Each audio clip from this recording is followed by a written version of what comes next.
अरे कौन आ रहा है, कहाँ से आ रहा है? आपको नहीं पता? लेपिडोप्टेरोस ओलिवसिया का मास अराइवल हो रहा है। अरे अरे अरे, डरिए मत, ये बस एक साइंटिफिक नेम है हमारा प्यारा सा ऑलिव रिडली कछुए का। माँ बनने के बाद सबसे पहले माँ की ही याद आती है। तो आज की हमारी कहानी भी मदरहुड के बारे में है, जिसे जानने के लिए आपको चलना पड़ेगा थोड़ा सा दूर, उड़ीसा के गहीरमथा तक। एक ऐसी जगह जहाँ की रेत अनगिनत ऑलिव रिडली के सपनों को अपने आंचल में संभाल के रखती है। उड़ीसा का नाम सुनते ही तुरंत टेम्पल आर्किटेक्चर की तस्वीरें हमारी आंखों के सामने आ जाती है। आना भी लाजमी है, क्योंकि उड़ीसा की राजधानी भुवनेश्वर को टेम्पल सिटी ऑफ इंडिया जो कहा जाता है। लेकिन उड़ीसा के पास देने के लिए और भी बहुत कुछ है। डेंस फॉरेस्ट से लेकर प्रेस्टन कोस्ट लाइन्स तक उड़ीसा की नेचुरल हेरिटेज एक ट्रेजर है जो अब तक एक्सप्लोर नहीं किया गया है।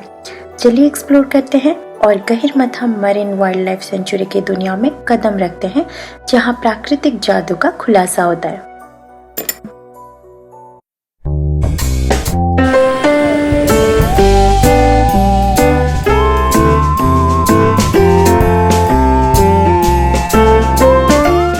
गहीरमथा भारत के उड़ीसा स्टेट का केंद्रापड़ा डिस्ट्रिक्ट में एक सी बीच है। ये सी बीच भितरकनिका मैंग्रोव्स, जो कि सेकेंड लार्जेस्ट मैंग्रोव इकोसिस्टम के रूप में जाना जाता है इंडिया में, उसको बे ऑफ बंगाल से अलग करता है। और ऑलिव रिडली समुद्री कछुओं के लिए ये दुनिया का सबसे बड़ा ब्रीडिंग ग्राउंड है। According to international union for conservation of nature and natural resources, olive ridley के पॉपुलेशन में 30 से 50% की कमी आई है, जिसके तहत दुनिया भर में पाए जाने के बावजूद ये स्पीसीज एंडेंजर्ड स्पीसीज एक्ट के अंडर लिस्टेड है। इसलिए ये सी बीच को उड़ीसा गवर्नमेंट ने 1997 में Gahirmatha marine wild life sanctuary का हिस्सा बनाया था to save the sea turtles, जिसमें बे ऑफ बंगाल के निकटवर्ती भाग भी शामिल है। गहीरमथा के अलावा 2 और मास नेस्टिंग बीचेस अवेलेबल है, जो उड़ीसा के ऋषिकुल्या और देवी नदी के मुहाने पर है। ऑलिव रिडली का नाम सुनते ही लगता है इसका कलर भी ऑलिव ग्रीन जैसा होगा। जी हाँ, इसके हरे रंग के दिल के आकार के सेल के कारण इसका नाम ऑलिव रिडली रखा गया है। ये जो स्पीसीज है, ये दुनिया के सी टर्टल्स में से सबसे छोटे होते हैं, जो कि primarily Pacific, Indian and Atlantic oceans के ट्रॉपिकल रीजन्स में पाए जाते हैं। अगर हम पैसिफिक ओशन में देखें तो मैक्सिको और कोस्टा रिका में लार्ज नेस्टिंग पॉपुलेशन पाई जाती है।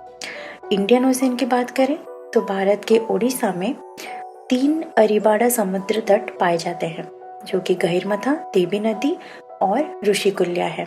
अभी आप सोच रहे होंगे अरिबाड़ा क्या है? ऑलिव रिडली अपने मास हैचिंग के लिए जाने जाते हैं। यही प्रोसेस को अरिबाड़ा कहते हैं। अरिबाड़ा मीन्स अराइवल, जो कि कैटलन टर्म है, the official language of eastern Spain.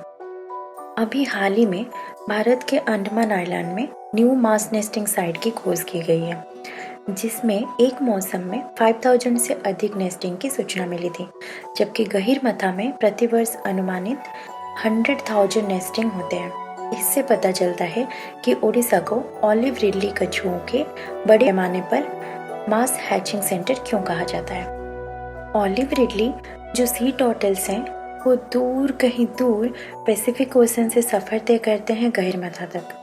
उनका ये जर्नी इतना आसान भी नहीं होता। वे स्ट्रगल करते हैं और इकोलॉजिकल बैलेंस को मेंटेन करते हुए अपने स्पीसीज को आगे बढ़ाने के लिए जो भरपूर कोशिश करते हैं, वो काबिल तारीफ है, जो डेफिनेटली शो करता है उनका प्यार और devotion towards the law of existence. Olive ridley हर साल नवंबर की शुरुआत से उड़ीसा के तट पर मेटिंग और नेस्टिंग के लिए बड़ी संख्या में माइग्रेट करते हैं। नेस्टिंग सीजन दिसंबर से शुरू होता है और अप्रैल एंड तक चलता है। आमतौर पर ऑलिव रिडली कछुए रात के समय घोंसला बनाते हैं और अपने फ्लीपर्स की मदद से फीमेल टर्टल रेत में घोंसला खोदना शुरू कर देती है। वो रेत निकालकर लगभग 45 सेंटीमीटर की सिलेंड्रिकल होल बनाती है।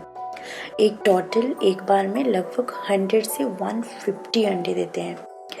अंडे देने के बाद फीमेल कछुआ घोंसलों को रेत से ढकने के लिए अपने फ्लीपर्स का यूज करती है, जिससे अंडों को प्रेडेटर्स और टेम्परेचर फ्लक्चुएशन से बचाने में मदद होता है, क्योंकि टेम्परेचर बहुत ही क्रूशियल रोल निभाता है अंडों के विकास में।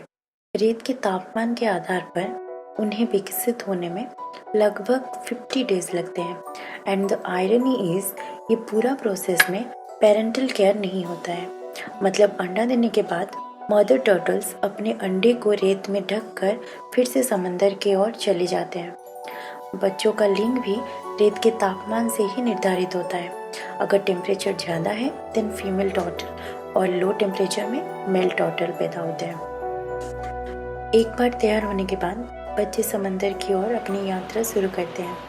वे आमतौर पर रात में घोंसले से निकलते हैं जब रेत ठंडी होती है और प्रेडेटर्स लेस एक्टिव होते हैं। वे इंस्टिंक्टिवली सबसे ब्राइटेस्ट हॉरिजन की ओर बढ़ते हैं जो नेचुरल कंडीशंस में उन्हें खुले समंदर की ओर ले चलता है। स्पेशली मूनलाइट और स्टारलाइट का जो रिफ्लेक्शन होता है वाटर सरफेस में, वो ज़्यादा हेल्प करता है इन हैचलिंग्स को समंदर की ओर जाने में। लग रहा है ना जादुई कहानी? आंखें बंद करके सोचें, चांदनी किनारे जहाँ छोटे कछुए रेतीले अंडों से निकलते हैं, लहरों के साथ अपने आगे के सफ़र की शुरुआत करते हैं। ऐसे दृश्यों को देखना सचमुच कितना मैजिकल होगा। ये सच में बहुत आश्चर्य की बात है, क्योंकि दुनिया में इतना सारा बीच होने के बावजूद ये कछुए इतना लंबा सफ़र तय करते हैं और गहिरमथा ही क्यों चूज़ करते हैं। इससे बहुत सारे क्वेश्चंस अराइज होता है। देखिए, जो कछुए इस साल आते हैं, क्या वो अगले साल भी आते हैं? गहिरमथा तक रास्ता इनको कैसे पता चलता है? बिना पेरेंटल केयर में पैदा होने वाले ये मासूम कछुए अपने जर्नी के बारे में कैसे जानते हैं? कैसे पता होता है कि उनको भी समंदर में ही लौटना है? क्या ये सारे हैचलिंग्स अपने माँओं से मिल पाएंगे? ये सारे क्वेश्चंस के आंसर के लिए अभी भी रिसर्च चल रहा है। क्योंकि अर्थ का मैग्नेटिक फील्ड होता है, इससे ये अनुमान किया जा सकता है कि ऑलिव रिडली जियोमैग्नेटिक सेंसर के वजह से गहिरमथा तक अपने जर्नी को याद रखते हैं और जिस स्थान पे उनका जन्म होता है वो वही स्थान चूज करते हैं अपने नेस्टिंग प्रोसेस के लिए। जन्म के बाद से ही सारे बच्चे अपने माँ से कभी नहीं मिलते। माँ के रूप में उनको बस गहिरमथा की रेत ही याद रहती होगी। इसलिए जब वो खुद माँ बनते हैं, सफ़र चाहे कितना भी लंबा हो, लौट आते हैं अपनी माँ की ही गोद में। उनको पता होता है जैसे वो अपना सफ़र तय किए थे, उनके बच्चे भी सुरक्षित रहेंगे गहिरमथा के आंचल में और शुरू होगी फिर एक नई लाइफ की नई कहानी।